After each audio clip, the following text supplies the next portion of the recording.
Si nous rendons les choses trop faciles aux gens, ils ne vont pas les apprécier et parfois ils ne vont jamais les garder parce qu'ils n'ont rien fait eux-mêmes pour les mériter. Restez avec nous dans Buffet de votre vie.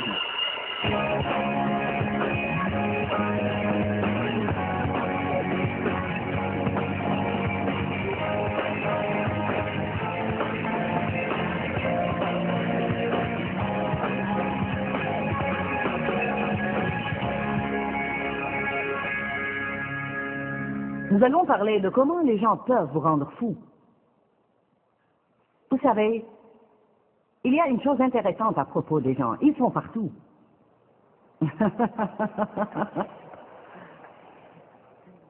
Il paraît que vous ne pouvez pas leur échapper. Nous ne savons pas comment vivre avec eux et parfois comment vivre sans eux.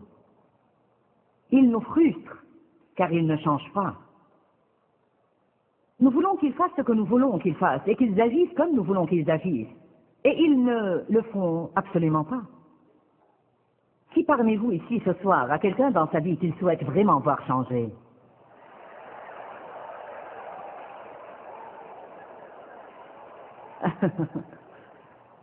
Combien d'entre vous croient qu'ils ont quelqu'un dans leur vie qu'ils souhaitent voir changer? Maintenant, c'est le revers de la médaille. Vous savez, il serait intéressant de pouvoir nous mettre dans la tête que toutes ces frustrations que nous avons envers les autres, quelqu'un d'autre a ces mêmes frustrations avec nous. Mais le problème, c'est, comme vous le savez, que nous ne voyons que nos bons côtés et regardons tous les autres à travers la loupe. Il y a toujours une raison pour laquelle nous faisons ce que nous faisons, mais pour eux, il n'y a pas d'excuse. Vous n'avez pas d'excuse pour faire ça.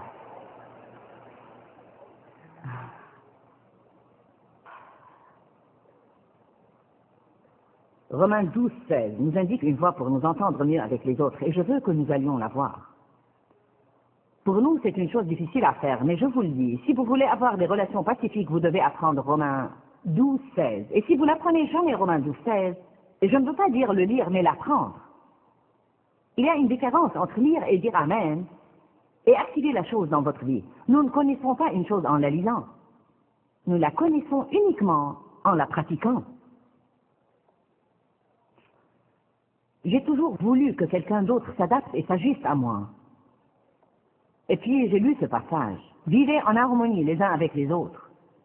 Ne soyez pas hautain à l'esprit élevé, sélect. Cela veut dire supprimer votre esprit orgueilleux. Mais vraiment, ajustez-vous vite aux gens et aux choses et consacrez-vous aux tâches humbles. Ne soyez point sages à vos propres yeux. Alors la Bible nous dit qu'au lieu d'essayer d'amener tous les autres à s'ajuster à nous, nous devons nous efforcer à apprendre par la force du Saint-Esprit à nous ajuster à eux. C'est pour ça que Paul a dit avec les Juifs, je suis Juif, avec les Grecs, je suis Grec, avec ceux qui sont sous la loi, je suis sous la loi, avec ceux qui sont sans loi, je suis sans loi, avec les esclaves, je suis esclave, avec les libres, je suis libre. Paul a développé, et je crois que le mot développer est un mot-clé, parce que je ne crois pas que nous nous levons un matin et nous pouvons le faire parce que nous avons été sauvés. Je crois que nous devons développer cela dans notre vie.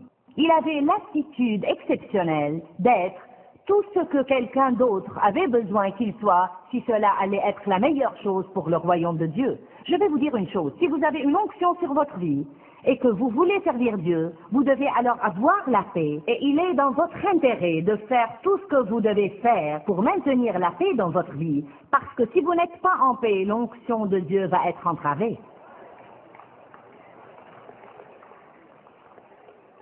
Vous savez, Paul est même allé si loin, jusqu'à dire aux gens, si vous avez des femmes non croyantes et qu'elles consentent à habiter avec vous, alors restez avec elles et ne les répudiez point. Mais si elles ne veulent pas vivre avec vous, alors qu'elles se séparent, car vous êtes appelés à vivre en paix. Alors il dit, si vous avez des femmes non croyantes et elles veulent juste faire la guerre avec vous tout le temps, et tout cela à cause de, vous savez, elles ne vous aiment pas et vous vous disputez tout le temps et elles veulent se séparer de vous, alors n'essayez pas de les retenir, car il est mieux pour vous d'avoir la paix. Paul et Barnabé n'ont pas pu s'entendre. Il aurait été mieux s'ils avaient pu s'entendre. Mais, pour une raison ou une autre, Ils avaient des conflits, ils étaient en désaccord au sujet de prendre un autre homme avec eux ou non. Un le voulait et l'autre sentait qu'il ne le fallait pas. Et donc, ils se sont séparés. Il aurait été mieux s'ils avaient pu être d'accord et travailler ensemble, mais s'ils ne pouvaient pas le faire, alors il valait mieux qu'ils se séparent pour avoir la paix, parce que Dieu a continué à se servir des deux, et il n'aurait pas pu se servir des deux s'ils n'étaient pas restés en paix. Maintenant, je ne vous donne pas une autorisation pour divorcer, je ne parle pas de ça. Comprenez-le, je ne dis pas que si vous n'aimez pas votre conjoint et que c'est difficile d'avoir la paix, alors vous devez aller divorcer. Nous ne parlons pas de ça ici. Et je dois le clarifier parce que les gens aiment prendre et pousser tout ce que vous dites à l'extrême et essayent de l'adapter à ce qu'ils veulent faire.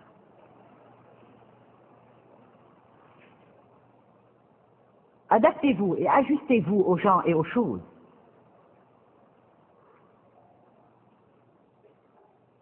Verset 17. Ne rendez à personne le mal pour le mal. Recherchez ce qui est bien. Verset 18. S'il est possible, autant que cela dépend de vous, soyez en paix avec tous les hommes. La Bible dit dans Éphésiens 5 que les femmes doivent s'adapter à leur mari. Je n'aimais guère ce passage plus que probablement certaines de vous, mesdames, car nous voulons tous faire à notre idée. Je vous l'ai dit, toutes ces choses qui nous exaspèrent, elles sont toutes une question de contrôle. Nous voulons contrôler. Une des choses que nous voulons, c'est contrôler les autres. Le seul problème, c'est qu'ils veulent nous contrôler eux aussi. Amen. Nous ne comprenons pas les gens. Laissez-moi récapituler un instant. Lorsque je dis ajustez-vous aux autres, je ne veux pas dire que tout le temps et dans chaque situation, vous devez être celui qui s'adapte et qui cède. Évidemment, ce n'est pas l'équilibre. Tout doit être, s'il vous plaît, rappelez-vous, tout doit être en équilibre. Il semble que nous vivons dans une fosse, soit d'un côté, soit de l'autre tout le temps. Vous devez avoir l'équilibre. Les gens sont soit paresseux, soit bourreaux de travail. Soit qu'ils n'aident personne, soit qu'ils aident tant de personnes au point de se tuer. Dans 1 Pierre 5:8, la parole de Dieu dit « Soyez bien équilibrés, car votre adversaire, le diable, rôde comme un lion rugissant, cherchant qui il dévorera. » Ce passage était une vraie révélation pour moi, car vous pouvez vraiment ouvrir une grande porte au diable dans votre vie simplement en étant sans équilibre. Certaines personnes deviennent des paillassons et laissent tout le monde leur marcher sur les pieds. Elles ne se défendent contre rien. Et d'autres sont si insoumises que personne ne peut jamais rien leur dire. Elles veulent faire à leur idée tout le temps, sinon elles ne vont pas être heureuses. Vous devez trouver l'équilibre. Vous dites, comment vais-je le trouver? Le Saint-Esprit va le trouver pour vous si seulement vous le voulez. Personne ne doit poser des lois et des règles pour ce genre de choses. Mais vous devez absolument savoir quand il faut parler. Mais vous ne le savez pas parce que vous le sentez. Vous devez le savoir parce que le Saint-Esprit vous y incite. Maintenant, c'est vraiment le moment où, si vous cédez, vous allez... Je pense que la chose essentielle est que nous ne devons pas permettre aux autres de nous contrôler quand cela signifie que nous n'allons pas faire ce que Dieu nous demande de faire. Alléluia. Nous ne comprenons pas les gens. Nous ne comprenons pas les choses qu'ils font. Après tout, ils font des choses que nous ne ferions jamais. N'est-ce pas vrai? Ne connaissez-vous pas des gens qui font des choses que vous ne feriez jamais? Ils achètent des choses que vous n'achèteriez jamais. Ils nous blessent, nous offensent, nous déçoivent, nous exploitent. Et lorsque nous allons à Dieu, il dit, pardonnez-leur, priez pour eux et bénissez-les.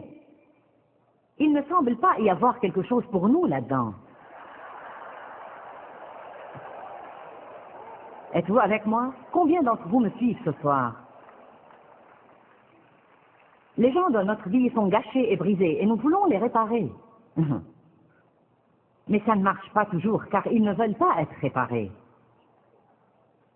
Nous allons parler davantage de ça plus tard. Beaucoup de gens peuvent être comme les 5 vierges sottes qui n'ont pas pris le temps de se préparer et quand elles n'avaient plus d'huile, elles voulaient l'huile des autres qui avaient fait leur devoir et étaient prêtes. Il y a des gens dans la vie qui ne font absolument rien et chaque fois qu'un besoin survient, ils vont venir à vous qui êtes la personne qui a fait ce qu'elle devait faire et ils vont vouloir une partie de ce que vous avez. Ils veulent que vous leur lisiez les Écritures et croyez à leur place. Ils veulent qu'à leur place, vous priez et que vous croyez à leur place et que vous leur donniez des conseils, leur parliez et les aimiez et que vous priez pour eux et que vous réprimiez le diable pour eux et leur donniez de l'argent et essayez de les faire sortir de leur misère. Et dès que vous tournez le dos, ils y reviennent tout de suite. C'est parfois difficile de discerner quand vous devez continuer ou arrêter, mais vous devez absolument écouter Dieu, car parfois la seule façon dont vous pouvez vraiment aider les gens, c'est de ne pas les aider. M'avez-vous entendu? Je pense parfois que pour les chrétiens, c'est toujours plus facile de continuer à aider et à être miséricordieux et généreux parce que nous nous sentons plus en sécurité en faisant ça. C'est une bonne chose, alors je suis en bon terme avec Dieu tant que je fais ça. Mais parfois, nous devons regarder la réalité en face et voir que nous entravons ce que Dieu doit faire dans la vie de quelqu'un si nous continuons à les tirer d'affaire chaque fois.